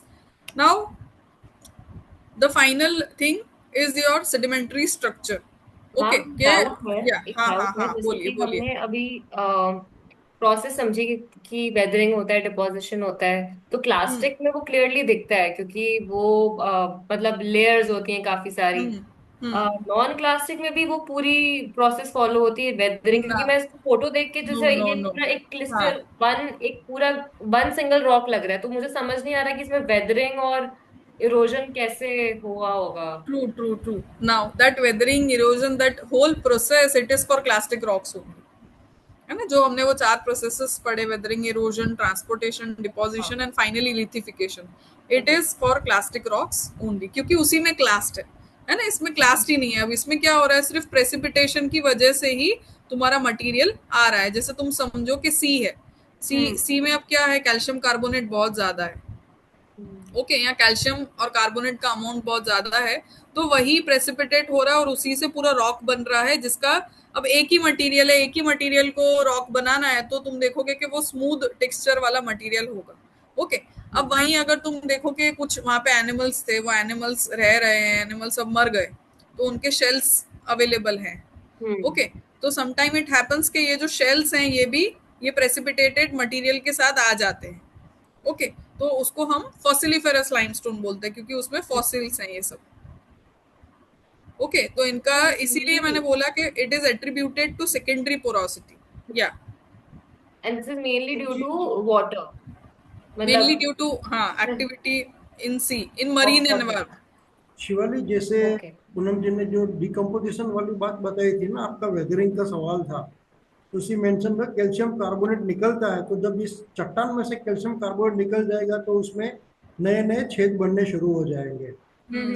आप मेरे ख्याल से किसी का प्रेजेंटेशन था असाइनमेंट में, उस टाइम पे भी हमने लाइमस्टोन के बारे में बात किया था, और आपने वहाँ पे देखा था कि लाइमस्टोन के ऊपर एक होल बन चुका था। तो वो जो हाँ। एक तरीके का वेदरिंग प्रोसेस है, it's not a mechanical weathering नहीं है। जो अभी तक जैसे मान लो प्लास्टिक रॉक में टूटता है, वो मैकेनिकली रॉक टूटता है, मतलब टुकड़ों में डिवाइड होता है। और इस तरीके की जो चट्टान है वो केमिकली टूटती है, तो केमिकल डिकम्पोजिशन होता है, तो उसके बाद उसके अंदर पोरोसिटी आती है। और ऑफकोर्स जैसे फोसिलिफेरस लाइमस्टोन फोसिल निकल गया तो वहां पे वो गैप बन जाएगा, उसी तरीके की वेदरिंग प्रोसेस उसमें होगी। क्या Okay. Poonam please. Yeah. So moving ahead to the third part, that is your sedimentary structure. Okay, कि sediments जब डिपॉजिट होते हैं तब वो कुछ स्ट्रक्चर में डिपॉजिट होते हैं, मतलब कुछ एक तरीके से डिपॉजिट होते हैं। ओके, तो जब वो सेडिमेंट्स डिपॉजिट हो रहे हैं, अगर तब कुछ स्ट्रक्चर बना रहे हैं, तो तब हम उसको प्राइमरी स्ट्रक्चर बोलते हैं। और वो अगर डिपॉजिट हो गए उसके बाद कुछ स्ट्रक्चर बनाया तो हम उसको सेकेंडरी स्ट्रक्चर बोलते हैं। Okay, that structure they are visible, let's say mainly in field, है ना, आउटक्रॉप पे ही तुम्हें वो स्ट्रक्चर दिखेंगे। और एक दूसरा टर्म होता है जिसको हम टेक्सचर बोलते हैं। ओके, तो अभी हमने जो लास्ट बात की थी clastic non clastic, it was related to texture of that rock, कि टेक्सचरली तुम अगर हाथ में देखोगे, तुम स्लाइड में देखोगे, तो तुम्हें रॉक के 3 कंपोनेंट दिखेंगे, एक सीमेंट है, एक मैट्रिक्स है और एक फ्रेमवर्क ग्रेन्स है। वैसा ही तुम फील्ड में देखोगे तो फील्ड में you have to try to identify the structure. Okay, so structure 2 तरीके से बनते हैं, या तो जब रॉक बन रहा हो तब बनेंगे, उसको हम प्राइमरी स्ट्रक्चर बोलेंगे, और रॉक बन गया उसके बाद अगर कोई स्ट्रक्चर बनता है तो उसको हम सेकेंडरी स्ट्रक्चर बोलते हैं। ओके, नाउ यहाँ पे सिर्फ मैंने मेन वाले कुछ 5 सेडिमेंट्री स्ट्रक्चर्स लिए हैं। एक है bedding and stratification, which is the most important structure. Then cross bedding, graded bedding, again these are types of bedding and cross stratification, bedding and stratification only. फिर ये 2 लिए हैं, ripple marks and mud cracks. Okay, so I'll try to explain you with photographs only.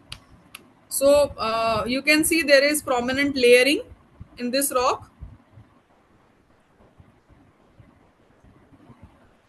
Is it visible? Yeah. Okay, so this layering it is called as stratification, है ना। ये जो एक एक लेयर है इसको हम स्ट्राटा भी बोलते हैं। ठीक है, स्ट्राटा, लेयर।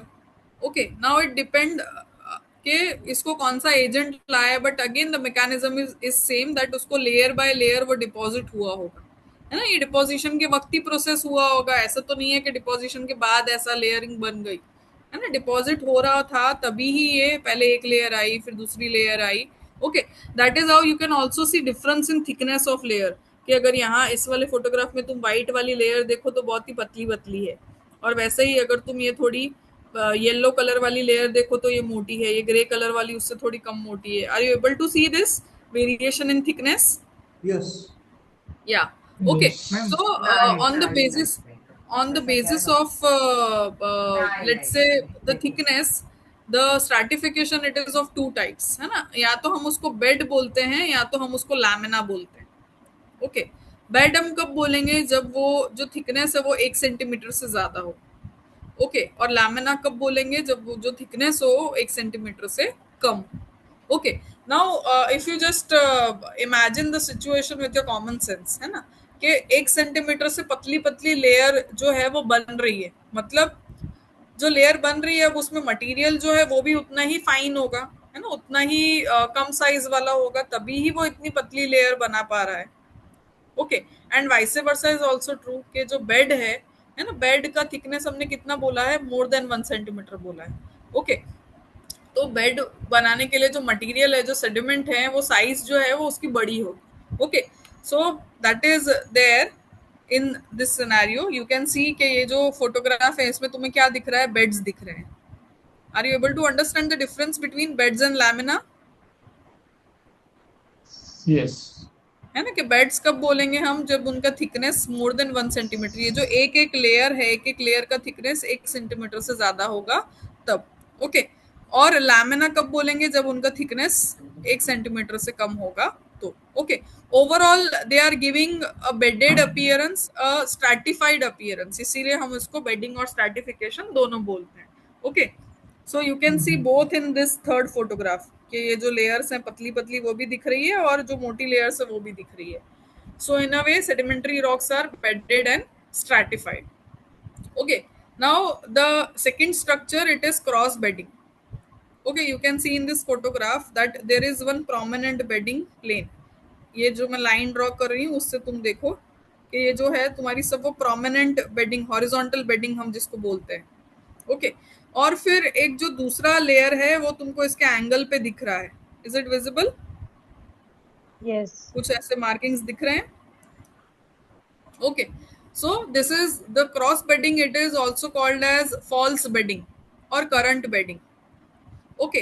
कि क्या हो रहा था कि पहले वाला मटेरियल जो है वो ऐसे डिपॉजिट हो गया, अब थोड़ा लेट से अगर फ्लो में चेंज हुआ, अगर उनको वाटर डिपॉजिट कर रहा है, ओके, तो वाटर एक फ्लो में डिपॉजिट करेगा. अगर वो फ्लो का डायरेक्शन चेंज होता है तो क्या होंगे? जो मटेरियल है वो दूसरी डायरेक्शन में अभी डिपॉजिट होने लगेंगे. ओके. वैसे ही फिर अगर वापस कंडीशन चेंज होती है तो वो तुम्हारा ओरिजिनल कंडीशन दोबारा आ जाएगा. Okay. So with this change in direction of flow, it is also seen in the let's say structure or seen in the form of a structure. Okay. कि तुम्हारा sedimentary layers बने और उसमें तुम्हें cross bedded strata मिल रहा है ना. उसको हम क्रॉस बेडिंग क्यों बोल रहे हैं? क्योंकि वो एक एंगल पे है जो हॉरिजॉन्टल बेड है उससे, कि तुम्हारा नीचे वाला हॉरिजॉन्टल बेड है और उससे एक एंगल पे तुम्हारे लैमिना सब डिपॉजिट हो रहे हैं, इसीलिए हम उसको क्या बोल रहे हैं? क्रॉस बेडिंग बोल रहे हैं. Okay. Then third type of structure we are having graded bedding. Okay, अब gradation तुम्हें जनरली रॉक्स में दिखता है. ओके. सेडिमेंट्री रॉक्स में, जिसमें क्या होता है कि जो मटेरियल है वो एक साइज के हिसाब से सॉर्टेड है. यहाँ तो सब जो बड़े वाला मटेरियल है वो नीचे सॉर्टेड है एक ही रॉक में, और जैसे जैसे तुम रॉक सरफेस के ऊपर आ रहे हो वैसे तुम्हें दिख रहा है कि फाइन वाला मटेरियल तुम्हें ऊपर की तरफ देखने मिल रहा है, या फिर उससे उल्टा भी हो सकता है. Okay. Now that is all with due to activity of water only. ठीक है, कि वाटर कैसे डिपॉजिट कर रहा है उस सेडिमेंट्स को, कि वाटर का पहले समझ लो कि आप वेलोसिटी बहुत कम हो गया है ना, तो क्या करेगा? वो बड़े बड़े पार्टिकल्स को डिपॉजिट कर लेगा followed by fine particles. Okay. और पहले ही वाटर का वेलोसिटी बहुत ज्यादा है तो ऐसा वो ग्रेडिंग बनाएगा. तो ये तुम्हें फील्ड में देखने मिल सकता है, नॉर्मल ग्रेडिंग या फिर inverse grading. Okay. Then next structure what we are having is ripple marks. Okay. अब रिपल सबने ही देखा होगा बचपन में, जब हम किसी सी शोर पे जाते थे या फिर कुछ एक पॉन्ड लेक छोटे में जाते थे तो वहां पे एक पत्थर डाल के एक कुछ ऑसिलेशन वेव्स देखने का ट्राई करते थे. Okay. So similar activity if it is preserved in nature, है ना. अब नेचर में भी क्या हो रहा है? वेव्स आ रहे हैं और वेव्स जा रहे हैं. ओके. लेट्स से अगर ये सी शोर है, ओके, तो वेव्स यहाँ से ऐसे ऐसे ऐसे ऐसे करके आएंगे और फिर यहाँ का जो मटेरियल होगा, कुछ मटेरियल यहाँ पे डिपॉजिट करेंगे and they will go back. Okay, again activity of water will be there, again waves will come and waves will go back. Okay, so let's say if this whatever sediment it is deposited over here, है ना, waves आई और अपने साथ साथ कुछ material लाई। Okay, और वो material के ऊपर अब वो वेव जब आ रही थी तब उसका इम्प्रिंट छप गया। Okay, you can see the activity of wave, it is imprinted on this layer of rock. Okay, so that is called as ripple marks. ये जो वेव है उसकी एक्टिविटी को हम रिपल बोलते हैं, और क्योंकि हमें अभी उसके मार्क्स देखने मिल रहे हैं, ओके, तो इसीलिए हम इसको रिपल मार्क्स बोल रहे हैं कि यहाँ से वेव कभी तो पास हुआ होगा जब ये रॉक लिथिफाई नहीं हुआ था तब, और अभी क्या दिख रहा है, अभी मुझे उस रिपल के मार्क्स दिख रहे हैं। Okay, so that is indicative of shallow water deposition, कि ऐसी जगह जहाँ पे एरिया बहुत शैलो था, ओके, और वहां पे ये डिपोजिशन हुआ है। And it can also be caused by wind blowing over the surface, है ना, कि समझ लो कि यहाँ पे एक सेडिमेंट का कॉलम है। ओके, वहां पे सेडिमेंट्स ऑलरेडी डिपॉजिटेड थे एक अच्छे मैनर में, पर लिथिफाई नहीं हुए थे। Okay, these are all sediments what were deposited. अब क्या हुआ, वेव आई और वेव अपना इम्प्रिंट छोड़ कर गई, कुछ सेडिमेंट्स को वो उठा ले गई अपने साथ और कुछ सेडिमेंट्स को छोड़ कर गई। तो उस वजह से क्या होगा, the top surface okay will be now visible in this manner. So this is called as ripple marks. It is either formed on account of wave or it is formed on account of current. Then the last structure, it is mud cracks. Okay, now mud cracks, the procedure is very same कि कैसे बनते हैं ये mud cracks। तो ये सबसे पहली बात तो बहुत ही फाइन ग्रेन वाला जो मटेरियल होगा, है ना, जहाँ पे बहुत ही कम साइज वाला मटेरियल है वहां पे बनते हैं ये। तुम मड जैसा ही मटेरियल मान लो कि मड तो तुमने देखा है कि मड में तुम एक एक पार्टिकल अलग अलग से देख नहीं सकते हो। Okay, in comparison to sand, है ना, रेत सबने देखी है, रेत में तुम एक एक पार्टिकल अलग अलग से देख सकते हो। वैसा ही जो मड होता है वो बहुत ही स्टिकी होता है, उसमें तुम पार्टिकल्स नहीं देख सकते। ओके, अब मड को अगर तुम नेचुरली भी ड्राई करने रखो तो क्या होगा, ओवर टाइम वो ड्राई तो होगा लेकिन उसमें बहुत सारे क्रैक्स डेवलप हो जाएंगे। ओके, अब वो क्रैक्स डेवलप जो हो जाते हैं उसमें क्या होगा, अब सेकेंडरी मटेरियल कभी कभी फिल हो जाता है। Okay, like here also you can see कि ये पूरा मड पहले एक ही था, अब वो मड ड्राइंग की वजह से क्या हुआ, उसमें अलग अलग क्रैक्स डेवलप हो गए और ऐसे पैची पैची हो गया, और फिर उसमें वापस से कुछ एक नया मटेरियल आया जिसने इस पूरे जो ब्लॉक है उसको बाइंड कर लिया। Okay, so again as these cracks are there in mud size sediments, है ना, ये जो मड है, मड साइज सेडिमेंट्स में ये क्रैक्स जो हैं ये प्रिजर्व्ड रहते हैं। ओके, और ये बनते कैसे हैं, तो श्रिंकेज की वजह से बनते हैं कि तुमने वो मटेरियल तुमने तो नहीं छोड़ा, लेकिन ऐसे ही वो नेचर में पड़ा है बहुत टाइम तक under direct effect of atmosphere, direct exposure to weather conditions. Okay, तो क्या होगा, वो मटेरियल श्रिंक हो जाएगा, लिविंग बिहाइंड मेनी स्पेसेस, और अगर वो स्पेस बाद में फिल इन हो जाती है लेट्स से कुछ और मटेरियल से, तो ये पूरा जो स्ट्रक्चर है वो प्रिजर्व हो जाता है। ओके, जिसको हम क्या बोलते हैं, मड क्रैक्स बोलते हैं। Okay, so these are primary sedimentary structures. Okay, bedding and stratification, which is very much important structure as far as sedimentary rocks are concerned. Then you may have cross bedding, graded bedding, ripple marks and similarly mud cracks. है ना, इसके अलावा भी बहुत सारे structures हैं, लेकिन यहाँ पे ये कुछ इंपॉर्टेंट स्ट्रक्चर्स ही कंसीडर किए हैं। Okay, now this was it from my part. We can now take up doubts if you are having any. Ma'am, Yes. मुझे बेसॉल्ट के बारे में एक पूछना था कि पूछिए। आपने जो बताया लावा एक लावा आता है, उसके ऊपर दूसरा आता है, जो लेयर फॉर्मेशन होता है, तो हम जब फील्ड पे देखते हैं तो दो लेयर के बीच में एक रेड लेयर दिखता है, रेड बॉल, तो वो कैसा तैयार होता है, उसके बारे में थोड़ा। रेड बॉल, देखो रेड बॉल अभी क्या हो रहा है कि एक लावा का इवेंट हुआ, उससे एक लेयर डिपॉजिट हुआ। अब ऐसा हो सकता है और ऐसा नहीं भी हो सकता है कि दूसरे लावा का जो लेयर है वो तुरंत आए। ओके, तो वो जो दो के बीच का जो गैप है वहां पे कौन से रॉक्स आ जाएंगे, वहां पे तुम्हारे सेडिमेंट्री रॉक का एक इंपॉर्टेंट पार्ट आएगा कि एक लावा का लेयर आ गया। ओके, अब उसके बाद जो लावा का लेयर है वो ऐसे ही पड़ा रहा बहुत सालों तक, ओके, यहाँ बहुत कुछ टाइम तक लेट से, और उसके बाद वो दूसरा लावा का लेयर आया, तो उसके बीच में या तो वेदरिंग हो सकता है, जो प्री एग्जिस्टिंग मटेरियल है, मतलब जो एक लेयर है उसी का वेदरिंग होके रेड बुल लेयर बना, या तो फिर सेडिमेंट्स डिपॉजिट हुए और उनका वेदरिंग हुआ और उसकी वजह से वो तुम्हारा रेड बुल लेयर बना। ओके, दोनों सिनेरियो उसमें हो सकते हैं। ओके, फिर वो रेड बॉल बेसॉल्ट में ही आ जाएगा क्या? बेसॉल्ट का ही पार्ट हाँ, होगा क्या? रेड बुल बेसोल्ट का ही पार्ट हो गया ऐसा। हम जब इंट्रूसिव रॉक में जो सिल देख रहे थे जिसपे भी लेयर्स आते हैं, अब it is get included as, आपकी सॉरी, आवाज बहुत कट रही है, या हाँ, your voice okay, is breaking. हाँ। हाँ, हाँ मैम। सो इंट्रूसिव रॉक में हम लोग ने सिल देखा था जिसमें से इट इंट्रूड्स हम्म। एंड उसके लेयर्स बनती हैं। तो हाँ। दैट इज द डिफरेंशिएशन की जहाँ पे मैं अब ये जो लेयर्ड सेडिमेंट्री रॉक देख रहा हूँ जिसमें भी लेयर्स हैं विद डिफरेंट हम्म। डिफरेंट ये, बट कुछ इंट्रूजन नहीं है, इट्स जस्ट लेयरिंग, और या उसमें इंट्रूजन है और उसके वजह से layering, so that's the difference I can able to से।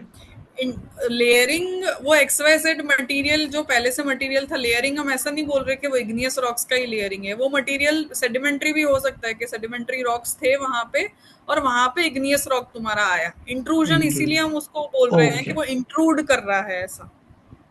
ओके, बट या, हाँ, how it is intruding that is important है ना, कि वो सेडिमेंट्री रॉक्स के लेयर में जा रहा है या फिर उनको काट हम्म, के जा रहा है। हाँ, okay, yes, so yeah, on that basis we are either calling it as sill or dike. Yes, ये फोटो चैट बॉक्स में शिवाली ने फोटो शेयर किया है, तो वो पूछ रही है कि ये रिपल मार्क्स है। I'll just see the, नहीं, ये रिपल मार्क्स नहीं है। ये इट सिम्स मडलोड्स। हाँ, ये रिपल मार्क्स नहीं है। ट्रिपल मार्क्स नहीं है, मडलोड है एक्चुअली। जब जैसे मान लो कि कोई मटेरियल डिपॉजिट होता है ना, उसके ऊपर मड आ जाता है ना, तो मड की वजह से उसका वजन के हिसाब से उसके ऊपर ऐसे इम्प्रेशन छोड़ देते हैं। हम्म। तो उसकी बात ये कर रहा है ये फोटोग्राफ। हाँ। ट्रिपल तो फिर थोड़ा सा मार्क डिफिकल्ट होगा ना अंडरस्टैंड करना रिपल मार्क्स को। हाँ, नहीं, नहीं रिपल मार्क डिफिकल्ट नहीं, काफी, यू कैन। रिपल मार्क जो है काफी स्मूथ है, बड़ा होता है और तो एकदम बहुत क्लियरली दिखते हैं। मडलोड जो हाँ। है वो डिफिकल्ट है। ट्रिपल मार्क आसान है देखना। आप कोई भी तालाब में चले जाइए, अच्छा। तालाब के किनारे पे वेव्स अगर होता है ना, तो वेव की हम्म। तरह आपको रिपल्स दिखेंगे बहुत अच्छे से। ये मडलोड जो है वो वेरी करता है, कोई एक ही रोड में आपको मडलोड मिल सकता है, दूसरे में नहीं भी मिले, उसी रोड पर दूसरी जगह पे नहीं मिलेगा। तो जैसे ये ऐसा कैसे होता है, जैसे मान लो कि आपने आटा बुना है ना, आटा बुन के रखा है, उसके ऊपर आपने और कोई वजनदार चीज एक जगह पे रखी, तो वजन की वजह से जो उसके अंदर वेरिएशन आ जाता है ना आटे में, वो वाला चीज है, दैट इज अ मड लो। हम्म। हाँ, तो ये जब चट्टान बन रही हो तब वो थोड़ी, अगर मान लीजिए कि थोड़ी मॉइस्ट है, थोड़ी ह्यूमिड है, उसके ऊपर दूसरा कोई लोड आता है मड का, तो मड क्या है, स्मूथ होता है, इसके लिए वो उसका सरफेस स्मूथ बन जाता है। अगर मान लो कि वही अगर बड़े बड़े कंकर वाला होगा, तो कंकर के गड्ढे उसके अंदर हमको देखने को मिलते हैं। आप इसमें देखेंगे तो इसकी जो व्हाइट वाली पोर्शन है काफी स्मूथ है, और फिर उसके अंदर थोड़ा बहुत अलगी बल्गी लग गया है, तो उसमें थोड़ा कलर को वेरिएशन कर रहा है, but it's a mud load basically. No sir. नहीं है तो ज्यादा दिमाग को जोर देने की जरूरत नहीं है, आई थिंक। पहले चार नहीं टाइम्स सर, सवाल तो नहीं है, बट हाँ ये जरूर है कि पूनम मैम ने जो भी मतलब समझाया ना, बहुत ही अच्छी तरह से एक्सप्लेन किया, और मतलब काफी चीजें मतलब कॉम्प्लिकेटेड तो है, अभी प्रोसेस करने में समय तो हम लग रहा है, लेकिन कोशिश फिर करेंगे भी सुनीता, बहुत अच्छा। यस। हम कोशिश करेंगे पूनम मैम जैसे कंप्यूटर पर बैठ के समझा रही है, ऐसे फील्ड में भी बहुत अच्छा समझाती है। और जब अब बुझ आएंगे ना 6 दिन के सर लिए, यही यही उसमें से एक चाहिए। दिन हमको भी रिक्वेस्ट करके, रिक्वेस्ट नहीं करेंगे तो फिर उठा के ले आएंगे, आ जाएगी, वो यस, यस, आएगी यहाँ प्लीज। सर, समझाने श्योर के लिए, श्योर। क्योंकि उसका पीएचडी एरिया भी कच्छ में ही है और काफी हाँ, कच्छ को जानती है। तो हम कोशिश जरूर करेंगे कि वो भी हमारे साथ फील्ड में जुड़े, तो और अच्छी तरीके पक्का से पक्का उसका सर। बहुत मजा आएगा फिर तो। अनुभव भी हम ले पाए। Anita, I can would you be also happy share rather. One more? हाँ। Yes, definitely. अभी अब सितंबर का एक वीक है इन लोगों को आने का, मैं आपको एडवांस ओके, में बता दूंगा, आप कौन सी डेट को आ सकते हो वो डिटरमाइन कर लीजिएगा, ठीक है ना। यू वर सेइंग ठीक। समथिंग शिवाली। हाँ, मैंने एक और पिक्चर शेयर करा है, वो भी काफी इंटरेस्टिंग है, मतलब मैंने कल देखा था तो सोचा कि पूछ लूं मैं मैम से, if you can share that file as well. इसमें तो कुछ चैट बॉक्स में डाला है अपने पिक्चर। हाँ हाँ, सुनीता डाल रही है। ओके, एक मिनट बस। अच्छा अच्छा। शिवानी, जो आप जो फोटो शेयर किया वो आपने लिया हुआ है कि आपने इंटरनेट से डाउनलोड किया हुआ है? नहीं, मैं गई थी योगेश भाई कल बालासर साइड, तो ओके। वहां से मुझे मिला था, काफी जगह था, but I was not able to understand ये फॉर्म कैसे हुआ है। तो एंड इट वॉज इंटरेस्टिंग, मतलब तो आपने आई शुड। चैट में शेयर किया हुआ है? नहीं नहीं, सुनीता कर रही है शेयर, क्योंकि मैंने फोन से ज्वाइन नहीं किया है। Yes, it's shared. Just a minute. या हाँ. Poonam ma'am, you can open that. क्या ये आप क्या बोल रहे हैं, मतलब एक what is I your want to doubt in this? understand how this is formed, because this was formed in a very chips form. तो हम्म। इसके और बाकी जो आसपास की थी वो सॉलिड हार्ड रॉक की थी। ये बीच बीच में कहीं कहीं जगह था, तो ये फॉर्म कैसे हुआ होगा? And this is also sedimentary, but just want to understand the formation. या अब इसमें तुम देख रहे हो कि लेयरिंग बहुत अच्छे से, मतलब जो मटेरियल है it is very fine in nature है ना, इसमें जो मिनरल्स, इसमें जो सेडिमेंट्स हैं वो भी बहुत फाइन होंगे। और चिप्स बहुत अच्छे से दिख रहे हैं, मतलब एकदम जैसे वो किटकैट को तुम दो फिंगर को तोड़ो तो जैसे हम्म वो क्रिस्पनेस दिखता है, okay. Hmm but hmm. it is unclear that it is sedimentary rock. I doubt now. और ये मैम बहुत क्या? छोटे छोटे एरिया में ही था, मतलब आसपास शिवानी, बड़े मैं बड़े आपको समझाता हूँ पत्थर। ये क्या है।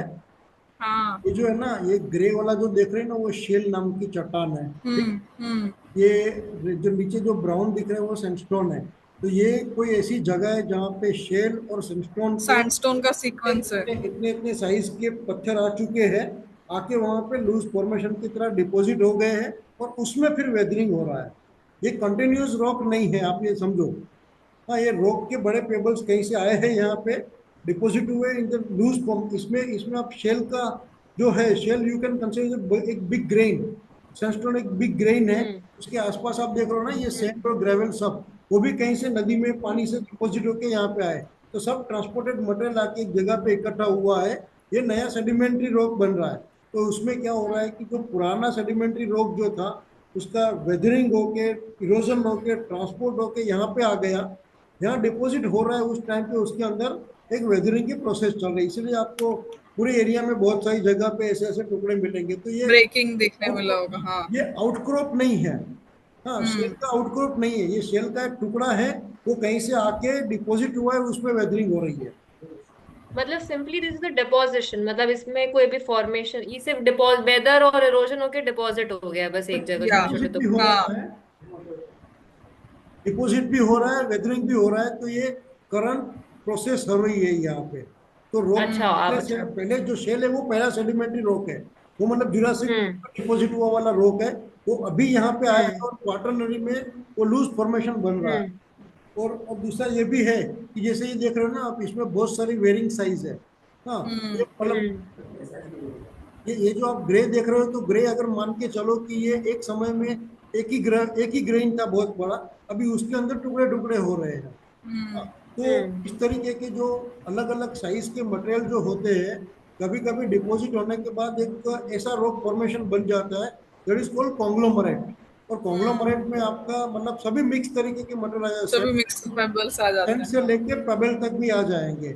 हाँ, तो जरूरी नहीं है कि हर बार वो सेडिमेंट्री फॉर्मेशन है वो एक स्टीरियोटाइप हो, क्योंकि सेडिमेंट्री फॉर्मेशन बनने के बाद उसके ऊपर आज की डेट के भी वेदरिंग, इरोजन, डिपोजिशनल प्रोसेसेस चलते हैं। तो करंट जो क्वार्टरनरी युग में जो प्रोसेस चल रही है, वो भी प्रक्रिया के साथ जुड़ी हुई है। और एक जो होता है वो एज के साथ।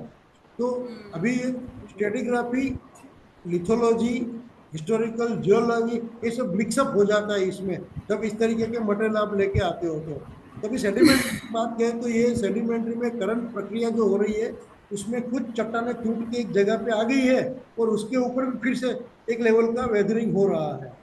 ओके, अगर कुछ नहीं है तो फिर हम आज का लेक्चर को यहाँ पे क्लोज करें। या first time we are ending before time. Okay, या thank you Poonam, thank you all student. Thank you Thank thank you you. Sir. Thank